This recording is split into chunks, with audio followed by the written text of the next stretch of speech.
पाठक आणि तुम्ही नमस्कार, मी दीपक पाठक आणि तुम्ही पाहतात आझाद मराठी.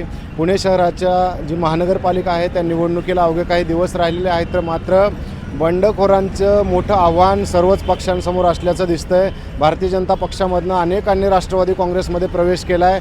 भारतीय जनता पक्षाच्या कार्यकर्त्यांची अशी भावना होती की या पक्षानं आमच्यावर अन्याय केला आहे. मात्र राष्ट्रवादी काँग्रेसमध्ये सुद्धा काही वेगळं चित्र नसल्याचं चित्र आहे. कारण निष्ठावंतांना कुठलाच पक्ष न्याय देतोय की नाही असं काहीसं चित्र पाहायला मिळतं आहे. मी आता कोंडवा बुद्रुक येवलेवाडी या प्रभागामध्ये आहे. हा प्रभागाचा क्रमांक 40 आहे आणि या ठिकाणी उदयसिंह जे मुळीक आहेत तर त्यांनी बंडाचं निशाण फडकवलेलं आहे. नेमकी त्यांच्यावर ही का वेळ आली त्यांच्याकडनं जाणून घेऊयात. सर, का नेमकं तुमच्यावर बंडाचं निशाण फडकवण्याची वेळ आली? नाही, गेले अनेक वर्ष मी ह्या भागामध्ये काम करत आहे आणि काम करत असताना ह्या कोंडवा गावाने, कात्रजने आणि येवलेवाडी ह्या सगळ्या गावातील जनतेने मला मोठं केलं, नागरिकांनी मला मोठं केलं आणि घडवलं. चांगलं नागरिक बनण्याचं मला घडवण्याचा प्रयत्न त्यांनी केला. माझ्या हातून ह्या भागाची चांगली सेवा घडावी हे त्यांच्या मनात असेल आणि त्याप्रमाणे मी शिक्षण क्षेत्रात आता सध्या करतो आहे. धार्मिक क्षेत्रात काम करतो आहे. सांस्कृतिक भवन या ठिकाणी बांधलेलं आहे की मुलांना बौद्धिक आणि शारीरिकदृष्ट्या सशक्त व्हावीत याकरता मी आंतरशाळेय क्रीडा स्पर्धा घेत असतो. शिक्षण क्षेत्रात माझ्या शिक्षण संस्था आहेत, त्या संस्थेमार्फत मी काम करतो. हजारो मुलं ह्या भागातली मी गोरगरीब फुकट शिकवलेली आहेत आणि असं करत असताना, चांगलं काम करत असताना, समाजामध्ये एक चांगली प्रतिमा निर्माण केलेली असताना पक्षाबरोबर, दादांबरोबर मी काम करत होतो. ह्या भागामध्ये प्रथमच मी कॉम्प्युटरचं उद्घाटन दादांच्या हस्ते केलं होतं 2005ला आणि त्यानंतर लर्निंग ह्या भागामध्ये प्रथम मी आणली. ह्या भागामध्ये शिवछत्रपती हायस्कूलची स्थापना केली. प्राथमिक माध्यमिक विद्यालय म्हणून यात आपण गेले. युनिकमध्ये मी काम करत आहे. युनिक हायस्कूलमध्ये मी काम करतो आहे. क्रिएटिव्ह इंग्लिश मिडियम स्कूलची स्थापना केली. ॲक्टिव्ह इंग्लिश मिडियम स्कूलची स्थापना केली. हजारो मुलं ह्या भागामध्ये माझ्याकडे शिकत आहेत. 250-300 शिक्षक मी ह्या भागामध्ये कामाला लावलेले आहेत आणि असं काम करत असताना समाजामध्ये असणाऱ्या चांगले काम करणाऱ्या लोकांना जीवनगौरव पुरस्कार म्हणून मी दरवर्षी देत असतो आणि आंतरशालेय क्रीडा स्पर्धा कायमस्वरूपी दरवर्षात घेत असतो. का तर मुलं चांगली घडावीत हा माझा. शेवटी पैसा ही संपत्ती नाही, युवक ही संपत्ती देशाची आणि पालकांची सर्वांची आहे हे माझ्या डोळ्यासमोर हे असतं. आणि असं काम करत असताना चांगला कार्यकर्ता म्हणून दादांचं काम करत होतो. माझी बायको मला साथ देत होती. 2 वेळा आमदार ह्या भागातून निवडून आले. त्याला पूर्ण पाठिंबा ह्या भागात विरोध असताना सगळ्या लोकांचा मी त्यांना माझ्या कुटुंबाने साथ दिली. त्यांची कित्येक 15 दिवस लोक माझ्याकडे असायची, माझी लोकं असायची, माझ्या हितच जेवण असायचं त्यांचं. आणि अशा परिस्थिती एवढा साथ देऊन देखील त्या लोकांनी आमदारांनी देखील माझा आमदारांचा मी निषेध करतो, कारण त्यांनी देखील माझ्यावर अन्याय केलेला आहे आणि दादांनी माझ्यावर अन्याय केलेला आहे. त्यामुळं राष्ट्रवादी पक्षाचा पूर्ण आम्ही दोघंजण नवरा बायको निषेध करतो. राष्ट्रवादीने आमचा केसानी गळा कापला असं आम्ही जाहीर करतो आणि जनतेच्या दरबारात उभा राहिलेलो आहे. माझी मिसेस मला म्हणाली, तुम्हाला काय करायचं ते तुम्ही करवा, आम्ही आणि मुलं निश्चित राष्ट्रवादी सोडून आम्ही आता अपक्ष उभं राहणार आणि छत्रीच्या चिन्हावर ते अपक्ष उभे आहेत आणि ते जनतेनेच त्यांना उभं केलेलं आहे आणि जनता त्यांना सांगते तुम्ही घाबरू नका, आम्ही तुमच्या पाठीशी उभे आहे. जनता मोठी का पक्ष मोठा ही जनता ठरवणार आहे. आता तुम्ही लक्षात घ्या, कार्यकर्त्यावर अन्याय करायची जी पक्षांनी लावलेली जी सुरुवात करतायत त्याचा त्यांना हिसका दाखवून देऊ आता ह्या निवडणुकीमध्ये. तुम्ही कामांची सगळ्या तुमच्या यादी सांगितली. एवढा तुमच्यासारखा सक्षम कार्यकर्ता असून दुसऱ्याला तिकीट दिलं, नेमकं कारण काय? तुम्हाला काय तर सांगितलं असेल? नाही, त्यांना चांगला काम करणारा नकोच आहे. काय बोलताय? हा, ही पक्षाची भूमिका आहे. त्यांना देणारा, कुणी माल देणारा असेल, कुणी काय देणारा असेल, त्यांना पाहिजे तसे घुमवणारा असेल. सत्य माणूस त्यांना चालत नाही, असत्य माणूसच त्यांना चालतो. ह्या पक्षातून त्या पक्षात, त्या पक्षातून ह्या पक्षात असा उड्या मारणारी लोक त्यांना चालतात. जनतेमध्ये त्या लोक एकनिष्ठेची त्यांच्याकडं किंमत नाही आणि त्यांना पैशावली लोक हवीत काय हा जनतेला. आणि जनताला शेवटी स्थानिक निवडणूक आहे, आमदार खासदाराची निवडणूक नाही. महानगरपालिका ही प्रत्येक माणसाच्या, नागरिकांच्या जीवनाचा प्रश्न असतो. रस्ते, लाईट, पाणी आणि ह्या बेसवरी महानगरपालिकेचं स्थानिक स्वराज्याची निवडणूक होत असती आणि अशी निवडणूक होत असताना स्थानिक लोकांना जवळचा, स्थानिक, चांगला काम करणारा माणूस असावा ही अपेक्षा असती आणि ही लोक इकडून तिकडून उड्या मारून आलेल्या उमेदवाराला तिकीट देतात आणि जनतेवर लादण्याचा प्रयत्न करतात आणि अशा वेळेस जनता नाराज होती, परंतु नाईलाज असतं, कोणाला तरी मत द्यायचं असतं म्हणून ती देती. पण आता ह्यावेळेस त्यांना पर्याय मिळाला आहे, त्यांनीच पर्याय उभा केलेला आहे. त्यांना माहीत आहे की मुळीकांच्या मिसेसनी मुळीकांनी ह्या भागामध्ये काम केलेलं आहे, त्यांना आपण उभं केलेलं आहे. त्यांची चिन्ह छत्री आहे आणि छत्रीच्या चिन्हाचं आपण ह्यावेळेस बटन दाबायचं आहे. 15 तारखेला येणाऱ्या निवडणुकीमध्ये सकाळी 7:30 ते 5:30 वाजता या काळामध्ये प्रभाग क्रमांक 40मध्ये क गटामधून माझी मिसेस सौ कल्पना उदयसिंह मुळीक ही उभी आहे आणि ती छत्रीच्या चिन्हावर आहे आणि तिचं छत्रीचं बटन दाबून तिला निश्चित विजयी करणार ह्याची जनतेला ह्याची मला खात्री आहे. कारण हा चिन्ह हे माझं नाही, ही मायेची सावली आहे, जनतेची सावली आहे आणि ह्या जनतेची सावली जनतेला हवी आहे, हे एवढंच या ठिकाणी मी सांगतो. आणि आता तुम्ही सांगताय की आमदारांचं काय काम नसताना सुद्धा 2दा तुम्ही त्यांना या भागातनं लीड मिळवून दिला. आता अजितदादा सांगतात आम्ही पुण्याचा विकास करू, आमदार स्वतः सांगतात पुण्याचा विकास करू, मग हे कसं? अहो तुम्ही पाहताय, रोज पेपरला पाहताय बातम्या. आज कोंढवा कात्रज रोड किती ॲक्सिडेंट झाले.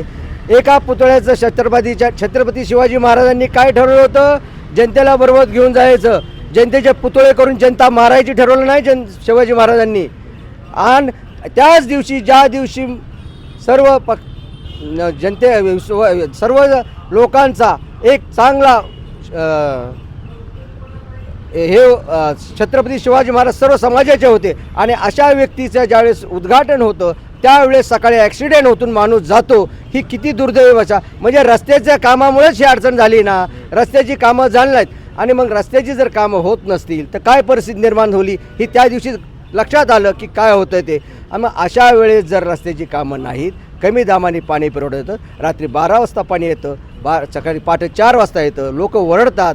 काय परिस्थिती ह्या भागाची आहे. कित्येक वर्ष झाला 25 वर्ष होऊन गेले महानगरपालिकेत ही उपनगरं गेलेली आहेत, तरी ही दुर्दावस्था. आणि नुसतं साधा आम्ही हे करू आम्ही ते करू काय.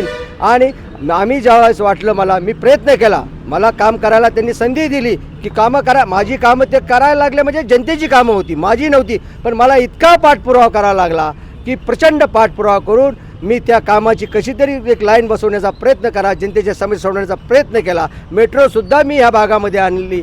स्वारगेट आणि कात्रज जी मेट्रो होत आहे त्याला 2 स्टेशन विस्तारीकरण व्हावं ह्या भूमिकेने मी त्यांच्याकडं भांडत होतो, वाद घालत होतो. आम्हाला 2 स्टेशन द्या, इथला नागरिकांच्या वाहतुकीचा प्रश्न फार मोठा आहे आणि पुढं वाढलेली लोकसंख्या भरपूर आहे, म्हणून त्यांनी गोकुळनगर आणि खडी मशीन अशी 2 स्टेशन विस्तारीकरण करू म्हणून हमी दिली आणि ती मंजूर केलेली आहेत असं गाडगिळ साहेब यांनी सांगितलेलं आहे. आणि गोडबोले साहेब यांनी ते सांगितले. जे 4-5 वर्ष मी पाठपुरावा करतो, दादांकडे करत होतो, मेट्रोवाल्यांकडे करतो, महानगरपालिकेकडे करत होतो, आमदारांकडे करत होतो. आणि आज मला त्या प्रश्नाला माझा प्रश्न तो जनतेचा प्रश्न माझ्या जनतेला सुटलेला आहे.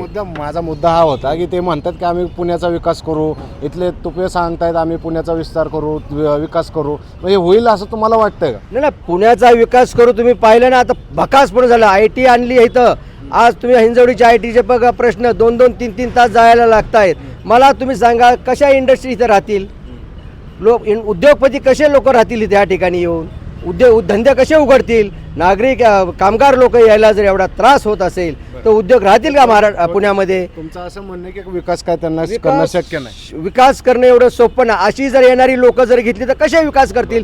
काम करणारी लोक जर पक्षामध्ये घेतली, त्यांना तिकीटं दिली, त्यांना निवडून आणलं तर खरंच जनतेची कामं करतील. अजितदादा आता सगळीकडे प्रचारामध्ये लाडक्या बहिणीचा मुद्दा वापरतायत. मग तुमच्यासारख्या एखाद्या लाडक्या बहिणीवर अन्याय झालाय असं तुम्हाला वाटतं? हो, अन्यायच केला आहे. कारण आम्ही 2-3 वेळा तिकीट मागितलं होतं माझ्या मिस्टरांनी मी, तरी त्यांनी तिकीट काय आम्हाला दिलेलं नाही. दोघांपैकी एकाला देतील असं वाटलं, म्हणजे आम्हाला वाटलं होतं की दोघांपैकी एकाला तरी देतील आणि आम्हाला या प्रभागाचा विकास करायचा आहे. म्हणून आम्ही या प्रभागासाठी प्रत्येक वेळी आम्ही तिकीट मागतो आणि प्रत्येक वेळी आम्हाला नाकारलं जातं. म्हणून आता आम्ही अपक्ष उभा राहायचं निर्णय घेतलेला आहे. आणि छत्री हे चिन्ह माझं आहे आणि छत्रीच्या समोरील बटन दाबून सर्व नागरिकांनी सांगितलं आहे की तुम्हीच विजय होणार ताई. छत्रीच्या समोरील तुम्ही आता अपक्ष उभा राहिलेलाच आहात, मात्र तुमचं तिकीट कापले म्हणून तुम्ही उभा राहिलात का तुमच्या स्वाभिमानाला ठेच पोचली म्हणून राहिला? स्वाभिमानालाच हेच पोचली माझ्या, कारण सर्व लोक आम्हाला प्रत्येक वेळेस असंच डावलले जात आहे आणि प्रत्येक वेळी आम्ही माघार घेतो. म्हणून आता ह्या वेळेस मला सगळ्या जनतेने सांगितलं की ताई तुम्हाला असंच का होतं, दादा तुम्हाला तिकीट का नाही देत. मग मलाही वाटलं ना की मी दरवेळेस आम्ही म्हणतो की आता ह्यावेळेस आम्ही आहे, ह्यावेळेस आम्ही आहे, प्रत्येक वेळी आम्ही सगळ्यांचा प्रचार करत असतो, दरवेळेस आम्ही माघार घेत असतो. पण ह्यावेळी नाही आम्हाला माघार घ्यायची. सर्व जनतेने सांगितले आम्हाला की नाही ताई तुम्ही नका माघारी घेऊ, लढा तुम्ही आहे, आम्ही पाठीशी आहे असं आम्हाला जनतेने सांगितलेलं आहे. म्हणून तुमच्या विरोधात जे आहे तर ते विरोधक तर आपल्या विजयाचा दावा करतायत. 2 मातब्बर पक्ष असणारे तुमच्या विरोधात आहेत. मग हे आव्हान तुम्ही कसं पार करणार आहे? हे आव्हान जनताच ठरवेल, जनताच पार करणार आहे. मी काही नाही हे करणार आहे. जनतेच्या ह्याच्यातूनच उभा आहे मी आणि जनताच ठरवेल काय करायचं आणि काय नाही करायचं. पक्षाने काय कोणावर अन्याय केलाय ते जनतेला माहीत आहे. दरवेळेस जनताच मला सांगते की बाबा तुमच्यावर खूपच अन्याय होतोय. दरवेळेस तुम्ही तिकीट हे करायला जाता, दादा तुमच्या एवढे जवळचे आहेत बारामतीचे वगैरे, आणि दरवेळेस तुम्ही सांगता की दादा आता आम्हाला तिकीट देणार आहेत वगैरे, पण दरवेळेस आम्हाला नाकारलं जातं. म्हणून आम्ही आता ह्यावेळेस अपक्ष उभं राहिलेले आहोत.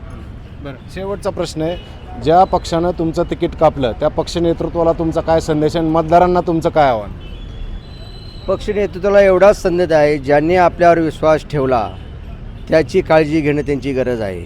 जो आपला काम करणारा कार्यकर्ता आहे, एकनिष्ठ आहे, विश्वासू आहे, त्यांनी कुठली गद्दारी कधी केली नाही, कुठल्या पक्षात गेला नाही, मग अशा जर व्यक्तीला आपण नाकारतोय तर मग बाकीच्या समाजामध्ये काय परिणाम होईल, कार्यकर्त्यांमध्ये काय परिणाम होईल. आपण ठणकून सांगतो आम्ही स्पष्ट आहोत, स्पष्ट आहोत, आम्ही स्पष्ट कामं करतो. मग तुम्ही स्पष्ट कामं करता, स्पष्ट आहात, तर स्पष्ट भूमिका चुकीची का मांडता? तिकीट दिलं म्हणून सांगता आणि डावलता. म्हणजे याचा अर्थ आपण किती स्पष्ट बोलतो, किती काम चांगलं करतो हे जनता लक्षात घेते ना. तिकीट वाटपात काय व्यवहार झालाय वाटतं काय सांगता येत नाही. व्यवहार होईल झाला न झाला याचं कोण काय सांगू शकत नाही, पण निश्चित काही ना काही घडलेलं आहे, एवढंच आहे. व्यवहाराशिवाय तर काही गोष्टी घडत नसतात जगात. काही घडले हे मी सांगू शकत नाही, पण जर असं कारण का जी माणसं पक्षातच नाहीत, पूर्वीपासून बाहेर होती, त्याच रात्री गेल्या वेळेस सुद्धा 2012ला आदल्या रात्री 2 तिकीट मला सांगितलं की तिकीट दिलं होतं. फॉर्म माघारी घ्यायला लावला मला आणि 15 मिनिटाच्या अगोदर माझा फॉर्म, 5 मिनिटाच्या अगोदर माझा फॉर्म काढून घ्यायला लावला मला आणि सांगितलं तुम्हाला कुठलं काहीतरी देऊ. टिप्पणी होत राहील. आता मतदारांना शेवटचं आव्हान काय असेल? मतदारांना आव्हान आहे, सत्याच्या पाठीमागे राहा. ज्यांनी तुम्हाला वाटतं जे कामं करणारे आहेत, स्थानिक आहेत, जवळचे आहेत, ज्यांनी जनतेने मला घडवलं आहे, त्यामुळे जनता मला तर निश्चित पाठबळ देईल ह्याची आम्हाला खात्री आहे. परंतु जनतेच्यावर आम्ही सगळं सोडलेलं आहे. जनता निश्चित न्याय देईल. जनता अन्याय सहन करणार नाही, कारण का शेवटी तिला जवळचा माणूस, काम करणारा माणूस, पैशावाला नुसता नको. निवडणुकीच्या अगोदर 4 महिने येणारा, 6 महिने येणारा, नुसतं खोटं फोनावर सांगणारा लबाड माणसं जनतेला नको आहेत. जनतेला काम करणारी माणसं लागतात आणि जो काम करत होता, करत आहे, करत राहणार आहे, त्या माणसाच्या पाठीशी जनता 100% राहणार. आता मला खात्री आहे. त्यामुळं येणाऱ्या निवडणुकीमध्ये 2026च्या 15 तारखेला, जानेवारी 15ला होणाऱ्या मतदानामध्ये सकाळी 7:30 ते 5:30 या वेळात निश्चित सौ कल्पना उदयसिंह मुळीक ह्या क गटातून उभ्या आहेत आणि त्यांची चिन्ह छत्री आहे. त्याचं बटन दाबून जनता स्वतः विजयी होणार आहे. हे तिचा विजय, आमचा मुळीक घराचा विजय नाही, हा आमच्या जनतेचा विजय आहे. तर हे होते उदयसिंह मुळीक आणि कल्पना मुळीक यांच्याशी संवाद साधला. त्यांचा स्वाभिमानाला धक्का पोहोचल्यामुळे त्यांनी हे बंडाचं निशाण फडकवलेलं आहे आणि जनता जनार्दनाच्या दरबारामध्ये आता ते जात आहेत. मतदान आहे 15 तारखेला आणि जनतेचा कौल हा आपल्या बाजूनच असल्याचा त्यांनी दावा केला आहे. पाहूयात जनता काय निर्णय घेते. 16 तारखेला आपण पुन्हा या निकालावरती लक्ष ठेवूयात. तसेच थांबूयात. धन्यवाद.